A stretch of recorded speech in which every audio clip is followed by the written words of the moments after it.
The thousand arms of the forest were gray, and its million fingers silver.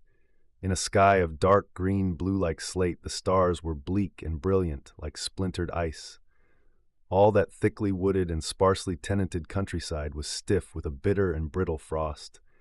The black hollows between the trunks of the trees looked like bottomless black caverns of that Scandinavian hell, a hell of incalculable cold. Even the square stone tower of the church looked northern to the point of heathenry, as if it were some barbaric tower among the sea rocks of Iceland. It was a queer night for anyone to explore a churchyard, but on the other hand, perhaps it was worth exploring. It rose abruptly out of the ashen wastes of forest in a sort of hump or shoulder of green turf that looked gray in the starlight. Most of the graves were on a slant, and the path leading up to the church was as steep as a staircase. On the top of the hill, in the one flat and prominent place, was the monument for which the place was famous. It contrasted strangely with the featureless graves all round, for it was the work of one of the greatest sculptors of modern Europe. And yet his fame was at once forgotten in the fame of the man whose image he had made. It showed by touches of the small silver pencil of starlight, the massive metal figure of a soldier recumbent, the strong hands sealed in an everlasting worship, the great head pillowed upon a gun. The venerable face was bearded, or rather whiskered, in the old heavy Colonel Newcomb fashion. The uniform, though suggested with the few strokes of simplicity, was that of modern war. By his right side lay a sword, of which the tip was broken off. On the left side lay a Bible. On glowing summer afternoons, wagonettes came full of Americans and cultured suburbans to see the sepulchre, but even then they felt the vast forest land with its one dumpy dome of churchyard and church as a place oddly dumb and neglected. In this freezing darkness of midwinter, one would think he might be left alone with the stars. Nevertheless, in the stillness of those stiff woods, a wooden gate creaked, and two dim figures dressed in black climbed up the little path to the tomb. So faint was that frigid starlight that nothing could have been traced about them, except that while they both wore black, one man was enormously big, and the other, perhaps by contrast, almost startlingly small. They went up to the great graven tomb of the historic warrior and stood for a few minutes staring at it. There was no human, perhaps no living thing for a wide circle, and a morbid fancy might well have wondered if they were human themselves. In any case, the beginning of their conversation might have seemed strange. After the first silence, the small man said to the other, "Where does a wise man hide a pebble?" And the tall man answered in a low voice, "On the beach." The small man nodded, and after a short silence said, "Where does a wise man hide a leaf?" And the other answered, "In the forest." There was another stillness, and then the tall man resumed, "Do you mean that when a wise man has to hide a real diamond, he has been known to hide it among sham ones?" "No, no," said the little man with a laugh. "We will let bygones be bygones." He stamped his cold feet for a second or two, and then said, "I'm not thinking of that at all, but of something else.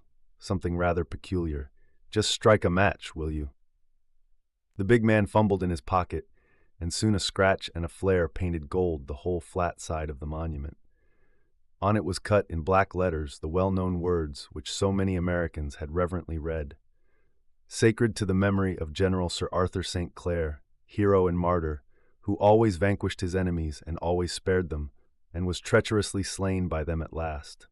May God, in whom he trusted, both reward and revenge him." The match burnt the big man's fingers, blackened and dropped. He was about to strike another, but his small companion stopped him.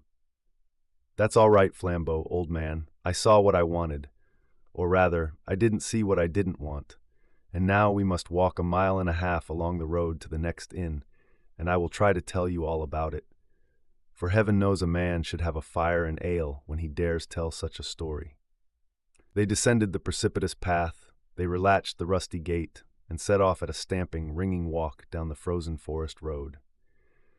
They had gone a full 1/4 mile before the smaller man spoke again.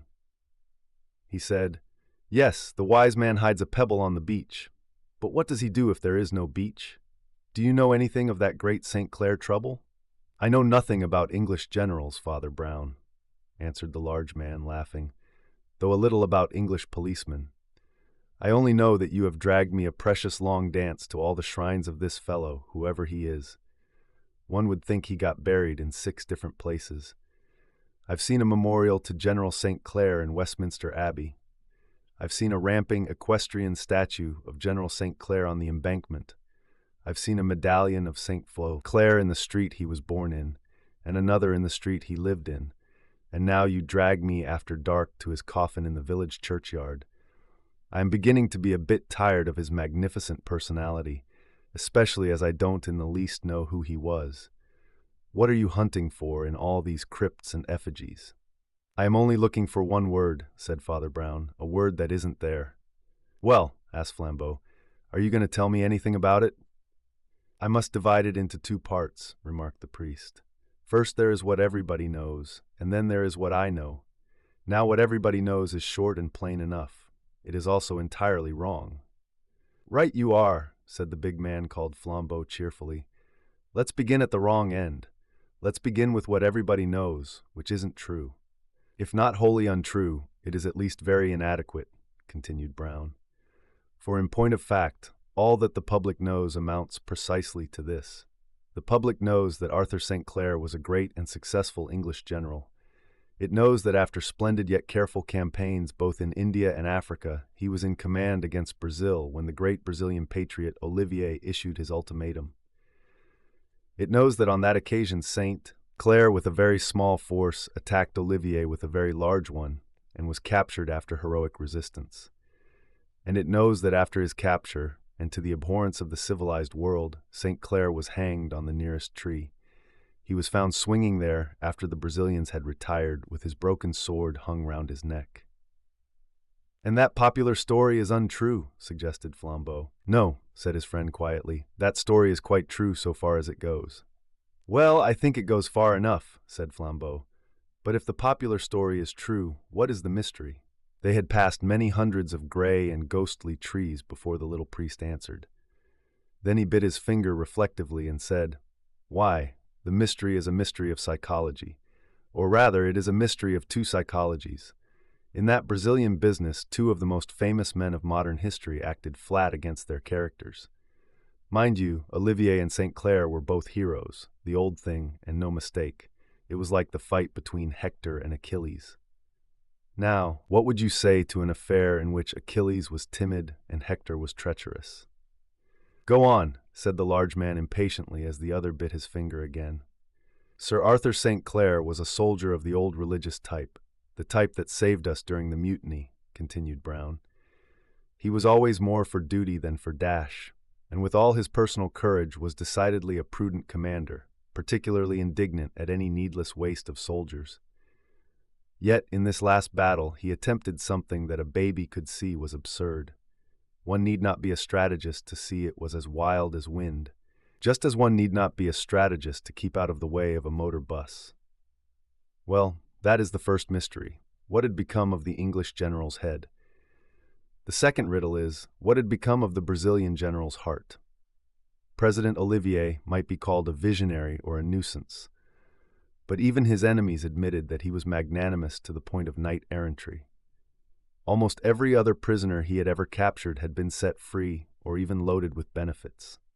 Men who had really wronged him came away touched by his simplicity and sweetness. Why the deuce should he diabolically revenge himself only once in his life, and that for the one particular blow that could not have hurt him? Well, there you have it. One of the wisest men in the world acted like an idiot for no reason. One of the best men in the world acted like a fiend for no reason. That's the long and the short of it, and I leave it to you, my boy. No, you don't, said the other with a snort. I leave it to you, and you jolly well tell me all about it. Well, resumed Father Brown, it's not fair to say that the public impression is just what I've said, without adding that 2 things have happened since. I can't say they threw a new light, for nobody can make sense of them. But they threw a new kind of darkness. They threw the darkness in new directions. The first was this. The family physician of the St. Clairs quarreled with that family and began publishing a violent series of articles in which he said that the late general was a religious maniac. But as far as the tale went, this seemed to mean little more than a religious man. Anyhow, the story fizzled out. Everyone knew, of course, that St. Clair had some of the eccentricities of Puritan piety. The second incident was much more arresting. In the luckless and unsupported regiment which made that rash attempt at the Black River, there was a certain Captain Keith, who was at that time engaged to St. Clair's daughter, and who afterwards married her. He was one of those who were captured by Olivier, and like all the rest except the general, appears to have been bounteously treated and promptly set free. Some 20 years afterwards, this man, then Lieutenant Colonel Keith, published a sort of autobiography called A British Officer in Burma and Brazil. In the place where the reader looks eagerly for some account of the mystery of St. Clair's disaster may be found the following words.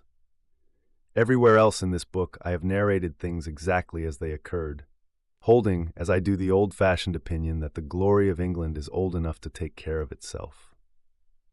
The exception I shall make is in this matter of the defeat by the Black River, and my reasons, though private, are honorable and compelling. I will, however, add this in justice to the memories of two distinguished men.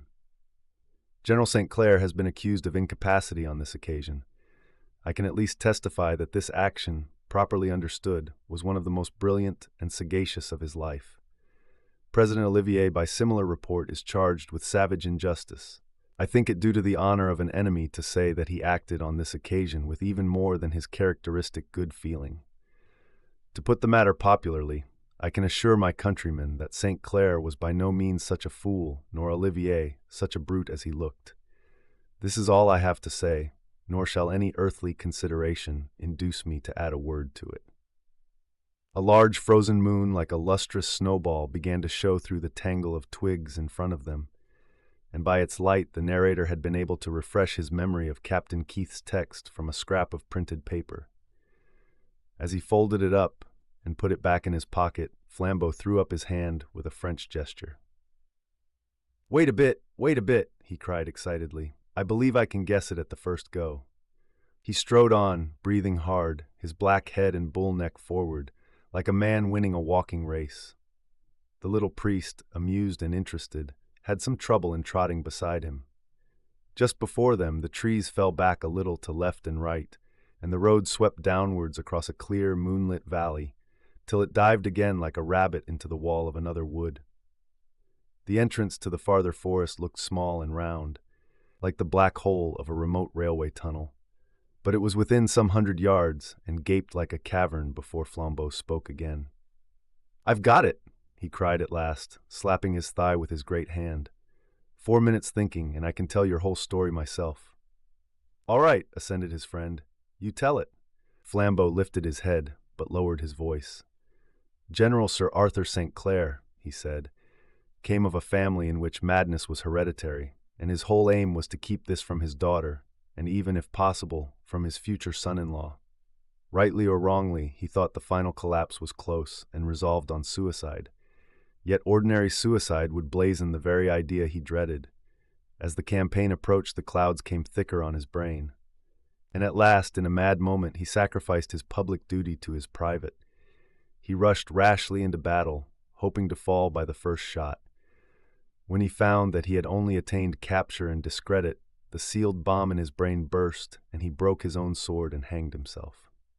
He stared firmly at the gray facade of forest in front of him, with the one black gap in it, like the mouth of the grave, into which their path plunged. Perhaps something menacing in the road, thus suddenly swallowed, reinforced his vivid vision of the tragedy, for he shuddered. A horrid story, he said. A horrid story, repeated the priest with bent head, but not the real story. Then he threw back his head with a sort of despair and cried, Oh, I wish it had been. The tall Flambeau faced round and stared at him.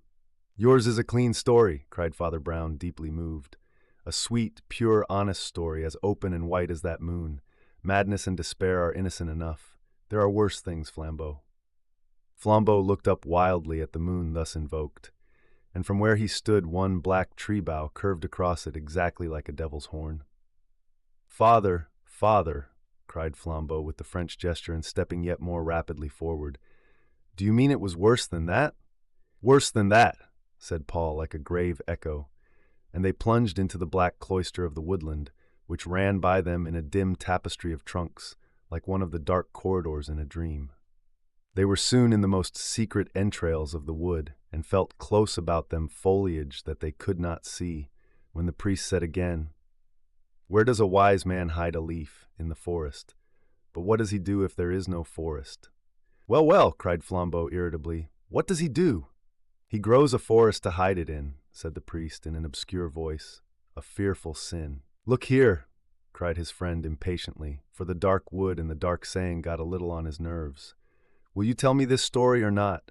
What other evidence is there to go on?" "There are 3 more bits of evidence," said the other, "that I have dug up in holes and corners, and I will give them in logical rather than chronological order. First of all, of course, our authority for the issue and event of the battle is in Olivier's own dispatches, which are lucid enough. He was entrenched with 2 or 3 regiments on the heights that swept down to the Black River, on the other side of which was lower and more marshy ground. Beyond this again was gently rising country, on which was the first English outpost, supported by others which lay, however, considerably in its rear. The British forces as a whole were greatly superior in numbers, but this particular regiment was just far enough from its base to make Olivier consider the project of crossing the river to cut it off. By sunset, however, he had decided to retain his own position, which was a specially strong one. At daybreak next morning he was thunderstruck to see that this stray handful of English, entirely unsupported from their rear, had flung themselves across the river, half by a bridge to the right, and the other half by a ford higher up, and were massed upon the marshy bank below him. That they should attempt an attack with such numbers against such a position was incredible enough. But Olivier noticed something yet more extraordinary. For instead of attempting to seize more solid ground, this mad regiment, having put the river in its rear by one wild charge, did nothing more but stuck there in the mire like flies in treacle. Needless to say, the Brazilians blew great gaps in them with artillery, which they could only return with spirited but lessening rifle fire. Yet they never broke, and Olivier's curt account ends with a strong tribute of admiration for the mystic valor of these imbeciles. "Our line then advanced finally," writes Olivier, "and drove them into the river. We captured General St. Clair himself and several other officers. The colonel and the major had both fallen in the battle. I cannot resist saying that few finer sights can have been seen in history than the last stand of this extraordinary regiment. Wounded officers picking up the rifles of dead soldiers, and the general himself facing us on horseback, bareheaded, and with a broken sword. On what happened to the general afterwards, Olivier is as silent as Captain Keith." "Well," grunted Flambeau, "get on to the next bit of evidence." "The next evidence," said Father Brown, "took some time to find, but it will not take long to tell. I found at last in an almshouse down in the Lincolnshire fens an old soldier who not only was wounded at the Black River, but had actually knelt beside the colonel of the regiment when he died. This latter was a certain Colonel Clancy, a big bull of an Irishman, and it would seem that he died almost as much of rage as of bullets. He, at any rate, was not responsible for that ridiculous raid. It must have been imposed on him by the general. His last edifying words, according to my informant, were these: 'And there goes the damned old donkey with the end of his sword knocked off. I wish it was his head.' You will remark that everyone seems to have noticed this detail about the broken sword blade, though most people regard it somewhat more reverently than did the late Colonel Clancy. And now for the third fragment. Their path through the woodland began to go upward, and the speaker paused a little for breath before he went on. Then he continued in the same businesslike tone. "Only a month or 2 ago, a certain Brazilian official died in England, having quarreled with Olivier and left his country. He was a well-known figure both here and on the continent, a Spaniard named Espado. I knew him myself, a yellow-faced old dandy with a hooked nose. For various private reasons I had permission to see the documents he had left. He was a Catholic, of course, and I had been with him towards the end. There was nothing of his that lit up any corner of the Black St. Clair business, except 5 or 6 common exercise books filled with the diary of some English soldier. I can only suppose that it was found by the Brazilians on one of those that fell. Anyhow, it stopped abruptly the night before the battle. But the account of that last day in the poor fellow's life was certainly worth reading. I have it on me, but it's too dark to read it here, and I will give you a resume. The first part of that entry is full of jokes, evidently flung about among the men, about somebody called the Vulture. It does not seem as if this person, whoever he was one of themselves, nor even an Englishman. Neither is he exactly spoken of as one of the enemy. It sounds rather as if he were some local go-between and non-combatant, perhaps a guide or a journalist. He has been closeted with old Colonel Clancy, but is more often seen talking to the Major. Indeed, the Major is somewhat prominent in this soldier's narrative, a lean, dark-haired man, apparently, of the name of Murray, a North of Ireland man, and a Puritan. There are continual jests about the contrast between this Ulsterman's austerity and the conviviality of Colonel Clancy. There is also some joke about the Vulture wearing bright-colored clothes. But all these levities are scattered by what may well be called the note of a bugle. Behind the English camp and almost parallel to the river ran one of the few great roads of that district. Westward the road curved round towards the river, which it crossed by the bridge before mentioned. To the east the road swept backwards into the wilds, and some 2 miles along it was the next English outpost. From this direction there came along the road that evening a glitter and clatter of light cavalry, in which even the simple diarist could recognize with astonishment the general with his staff. He rode the great white horse which you have seen so often in illustrated papers and academy pictures, and you may be sure that the salute they gave him was not merely ceremonial. He, at least, wasted no time on ceremony, but springing from the saddle immediately, mixed with the group of officers, and fell into emphatic though confidential speech. What struck our friend the diarist most was his special disposition to discuss matters with Major Murray. But indeed, such a selection, so long as it was not marked, was in no way unnatural. The two men were made for sympathy. They were men who read their Bibles. They were both the old evangelical type of officer. However this may be, it is certain that when the general mounted again he was still talking earnestly to Murray, and that as he walked his horse slowly down the road towards the river, the tall Ulsterman still walked by his bridle rein in earnest debate. The soldiers watched the two until they vanished behind a clump of trees where the road turned towards the river. The colonel had gone back to his tent, and the men to their pickets. The man with the diary lingered for another 4 minutes, and saw a marvelous sight. The great white horse which had marched slowly down the road, as it had marched in so many processions, flew back, galloping up the road towards them as if it were mad to win a race. At first they thought it had run away with the man on its back, but they soon saw that the general, a fine rider, was himself urging it to full speed. Horse and man swept up to them like a whirlwind, and then, reining up the reeling charger, the general turned on them a face like flame, and called for the colonel like the trumpet that wakes the dead. I conceive that all the earthquake events of that catastrophe tumbled on top of each other, rather like lumber in the minds of men such as our friend with the diary. With the dazed excitement of a dream, they found themselves literally falling into their ranks, and learned that an attack was to be led at once across the river. The general and the major, it was said, had found out something at the bridge, and there was only just time to strike for life. The major had gone back at once to call up the reserve along the road behind. It was doubtful if even with that prompt appeal help could reach them in time. But they must pass the stream that night and seize the heights by morning. It is with the very stir and throb of that romantic nocturnal march that the diary suddenly ends. Father Brown had mounted ahead, for the woodland path grew smaller, steeper, and more twisted, till they felt as if they were ascending a winding staircase. The priest's voice came from above out of the darkness. There was one other little and enormous thing. When the general urged them to their chivalric charge, he half drew his sword from the scabbard, and then, as if ashamed of such melodrama, thrust it back again. The sword again, you see. A half-light broke through the network of boughs above them, flinging the ghost of a net about their feet, for they were mounting again to the faint luminosity of the naked night. Flambeau felt truth all round him as an atmosphere, but not as an idea. He answered with bewildered brain, "Well, what's the matter with the sword?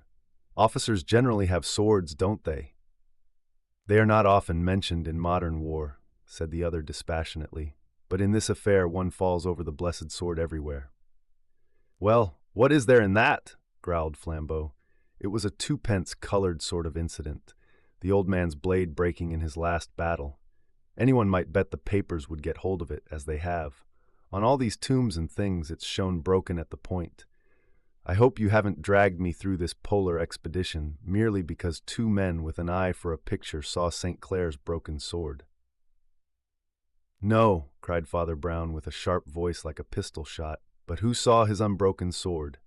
"What do you mean?" cried the other, and stood still under the stars. They had come abruptly out of the gray gates of the wood. "I say, who saw his unbroken sword?" repeated Father Brown obstinately. "Not the writer of the diary, anyhow. The general sheathed it in time." Flambeau looked about him in the moonlight, as a man struck blind might look in the sun, and his friend went on for the first time with eagerness. "Flambeau," he cried, "I cannot prove it, even after hunting through the tombs, but I am sure of it. Let me add just one more tiny fact that tips the whole thing over. The colonel, by a strange chance, was one of the first struck by a bullet. He was struck long before the troops came to close quarters. But he saw St. Clair's sword broken. Why was it broken? How was it broken? My friend, it was broken before the battle." "Oh," said his friend with a sort of forlorn jocularity, "and pray where is the other piece?" "I can tell you," said the priest promptly, "in the northeast corner of the cemetery of the Protestant cathedral at Belfast." "Indeed?" inquired the other. "Have you looked for it?" "I couldn't," replied Brown, with frank regret. "There's a great marble monument on top of it, a monument to the heroic Major Murray, who fell fighting gloriously at the famous Battle of the Black River." Flambeau seemed suddenly galvanized into existence. "You mean," he cried hoarsely, "that General St. Clair hated Murray and murdered him on the field of battle because—" "You are still full of good and pure thoughts," said the other. "It was worse than that." "Well," said the large man, "my stock of evil imagination is used up." The priest seemed really doubtful where to begin, and at last he said again, "Where would a wise man hide a leaf? In the forest." The other did not answer. If there were no forest, he would make a forest, and if he wished to hide a dead leaf, he would make a dead forest. There was still no reply, and the priest added still more mildly and quietly, "And if a man had to hide a dead body, he would make a field of dead bodies to hide it in." Flambeau began to stamp forward with an intolerance of delay in time or space, but Father Brown went on as if he were continuing the last sentence. "Sir Arthur St. Clair, as I have already said, was a man who read his Bible. That was what was the matter with him. When will people understand that it is useless for a man to read his Bible unless he also reads everybody else's Bible? A printer reads a Bible for misprints. A Mormon reads his Bible and finds polygamy. A Christian Scientist reads his and finds we have no arms and legs. St. Clair was an old Anglo-Indian Protestant soldier. Now just think what that might mean, and for heaven's sake, don't cant about it. It might mean a man physically formidable living under a tropic sun in an Oriental society and soaking himself without sense or guidance in an Oriental book. Of course, he read the Old Testament rather than the New. Of course, he found in the Old Testament anything that he wanted: lust, tyranny, treason. Oh, I dare say he was honest, as you call it. But what is the good of a man being honest in his worship of dishonesty? In each of the hot and secret countries to which the man went, he kept a harem, he tortured witnesses, he amassed shameful gold, but certainly he would have said with steady eyes that he did it to the glory of the Lord. My own theology is sufficiently expressed by asking which Lord. Anyhow, there is this about such evil, that it opens door after door in hell, and always into smaller and smaller chambers. This is the real case against crime, that a man does not become wilder and wilder, but only meaner and meaner. St. Clair was soon suffocated by difficulties of bribery and blackmail, and needed more and more cash. And by the time of the Battle of the Black River, he had fallen from world to that place which Dante makes the lowest floor of the universe. "What do you mean?" asked his friend again. "I mean that," retorted the cleric, and suddenly pointed at a puddle sealed with ice that shone in the moon. Do you remember whom Dante put in the last circle of ice? The traitors, said Flambeau, and shuddered. As he looked around at the inhuman landscape of trees with taunting and almost obscene outlines, he could almost fancy he was Dante, and the priest with the rivulet of a voice was indeed a Virgil, leading him through a land of eternal sins. The voice went on. Olivier, as you know, was quixotic and would not permit a secret service and spies. The thing, however, was done, like many other things, behind his back. It was managed by my old friend Espado. He was the bright-clad fop whose hook nose got him called the Vulture. Posing as a sort of philanthropist at the front, he felt his way through the English army and at last got his fingers on its one corrupt man, please God, and that man at the top. St. Clair was in foul need of money, and mountains of it. The discredited family doctor was threatening those extraordinary exposures that afterwards began and were broken off. Tales of monstrous and prehistoric things in Park Lane. Things done by an English evangelist that smelt like human sacrifice and hordes of slaves. Money was wanted, too, for his daughter's dowry, for to him the fame of wealth was as sweet as wealth itself. He snapped the last thread, whispered the word to Brazil, and wealth poured in from the enemies of England. But another man had talked to Espado the Vulture as well as he.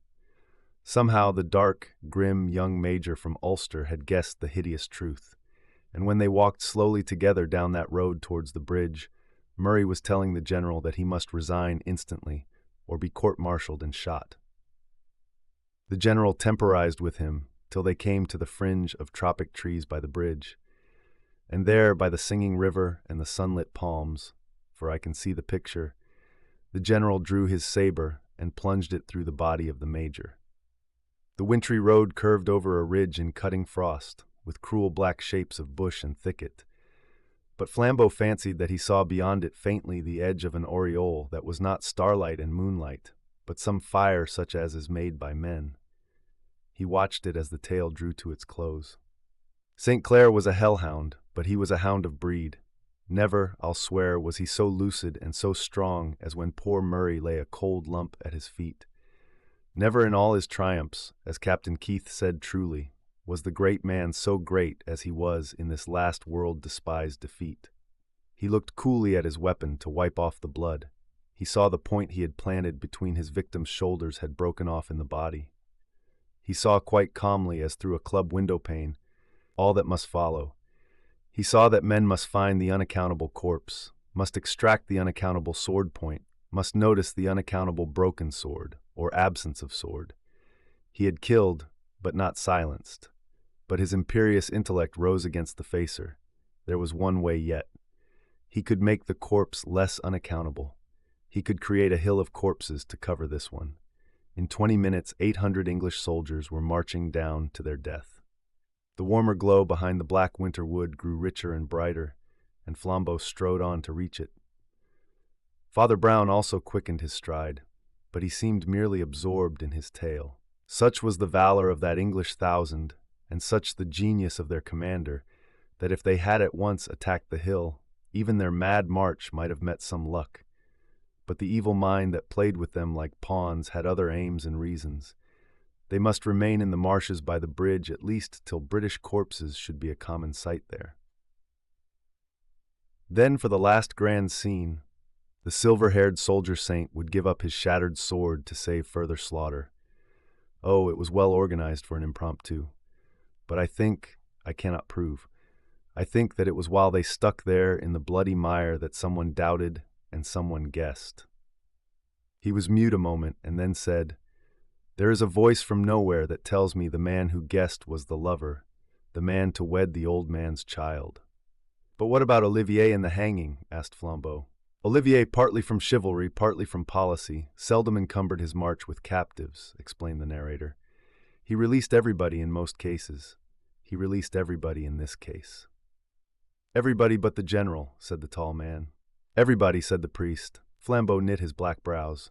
"I don't grasp it all yet," he said. "There is another picture, Flambeau," said Brown in his more mystical undertone. "I can't prove it, but I can do more. I can see it. There is a camp breaking up on the bare, torrid hills at morning, and Brazilian uniforms massed in blocks and columns to march. There is the red shirt and long black beard of Olivier, which blows as he stands, his broad-brimmed hat in his hand. He is saying farewell to the great enemy he is setting free, the simple, snow-headed English veteran, who thanks him in the name of his men. The English remnant stand behind at attention. Beside them are stores and vehicles for the retreat. The drums roll, the Brazilians are moving, the English are still like statues. So they abide till the last hum and flash of the enemy have faded from the tropic horizon. Then they alter their postures all at once, like dead men coming to life. They turn their 50 faces upon the general, faces not to be forgotten. Flambeau gave a great jump. "Ah," he cried, "you don't mean—" "Yes," said Father Brown in a deep, moving voice. "It was an English hand that put the rope round St. Clair's neck. I believe the hand that put the ring on his daughter's finger. They were English hands that dragged him up to the tree of shame, the hands of men that had adored him and followed him to victory. And they were English souls, God pardon and endure us all, who stared at him swinging in that foreign sun on the green gallows of palm, and prayed in their hatred that he might drop off it into hell. As the two topped the ridge, there burst on them the strong scarlet light of a red-curtained English inn. It stood sideways in the road, as if standing aside in the amplitude of hospitality. Its 3 doors stood open with invitation, and even where they stood they could hear the hum and laughter of humanity, happy for a night. "I need not tell you more," said Father Brown. "They tried him in the wilderness and destroyed him, and then, for the honor of England and of his daughter, they took an oath to seal up forever the story of the traitor's purse and the assassin's sword blade. Perhaps, heaven help them, they tried to forget it. Let us try to forget it anyhow. Here is our inn." "With all my heart," said Flambeau, and was just striding into the bright, noisy bar when he stepped back and almost fell on the road. "Look there, in the devil's name," he cried, and pointed rigidly at the square wooden sign that overhung the road. It showed dimly the crude shape of a saber hilt and a shortened blade, and was inscribed in false archaic lettering, "The Sign of the Broken Sword." "Were you not prepared?" asked Father Brown gently. "He is the god of this country. Half the inns and parks and streets are named after him and his story." "I thought we had done with the leper," cried Flambeau, and spat on the road. "You will never have done with him in England," said the priest, looking down, "while brass is strong and stone abides. His marble statues will erect the souls of proud, innocent boys for centuries. His village tomb will smell of loyalty as of lilies. Millions who never knew him shall love him like a father. This man whom the last few that knew him dealt with like dung. He shall be a saint, and the truth shall never be told of him, because I have made up my mind at last. There is so much good and evil in breaking secrets that I put my conduct to a test. All these newspapers will perish. The anti-Brazil boom is already over. Olivier is already honored everywhere. But I told myself that if anywhere, by name, in metal or marble, that will endure like the pyramids, Colonel Clancy, or Captain Keith, or President Olivier, or any innocent man was wrongly blamed, then I would speak.